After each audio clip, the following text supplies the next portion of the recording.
The Conversation You Think You Were Having.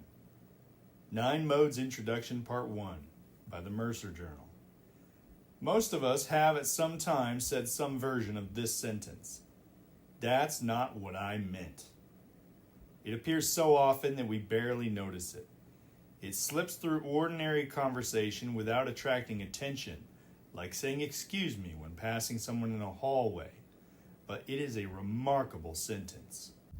The words were spoken, the other person heard them, both people are intelligent enough to hold the conversation. Neither necessarily intends to deceive the other.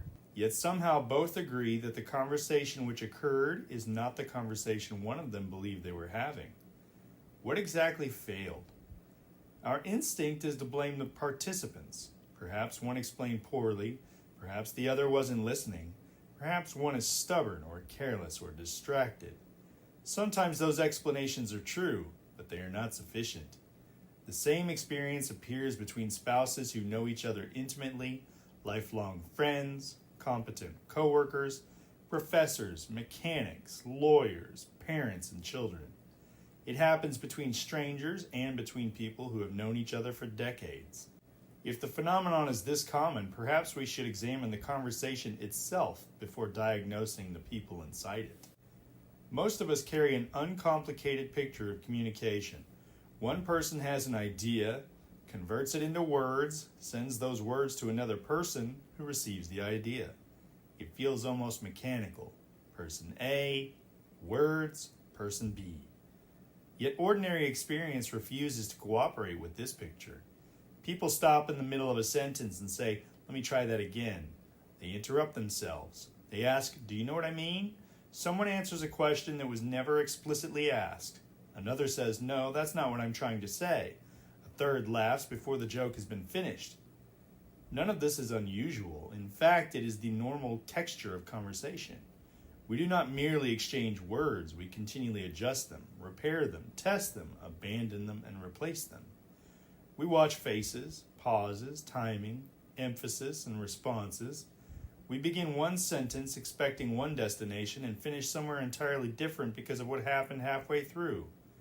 The words are visible, much of the work is not. Consider 2 close friends speaking after years of knowing one another. One says only a few words before the other nods. "I know exactly what you mean." Did they? Perhaps. Or consider an inside joke. To everyone else in the room, the sentence is meaningless. To the 2 people sharing it, a single phrase carries years of shared experience. Then consider the opposite situation. 2 intelligent people spend an hour arguing, each producing explanation after explanation, only to leave believing the other never really understood the point. More language did not produce more understanding. The amount of speech and the amount of understanding are evidently not the same thing. That should strike us as strange. In many areas of life, visible effort produces visible progress.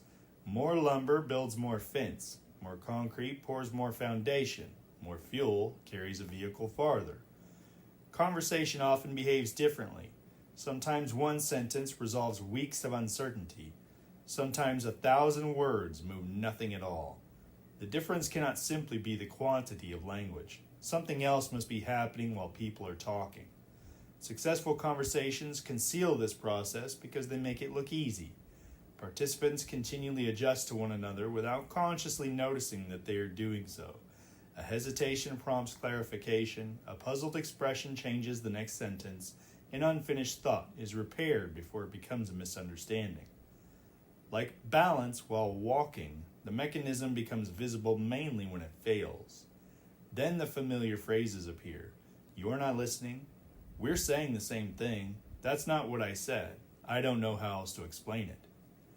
The natural response is to add more explanation. Sometimes that works. Sometimes it only enlarges the misunderstanding. At that point, we usually reach for explanations about personality, intelligence, motives, or character. We ask who failed rather than what failed. But there is another possibility. Perhaps a conversation is not merely an exchange of words. Perhaps it is an organized activity that people are continually coordinating, usually without noticing it. When that coordination holds, understanding seems effortless. When it falters, the words remain visible while the structure supporting them disappears from view. If that is true, then many conversational failures may not be random at all. Before asking what kind of people we are, we may first need to ask a simpler question.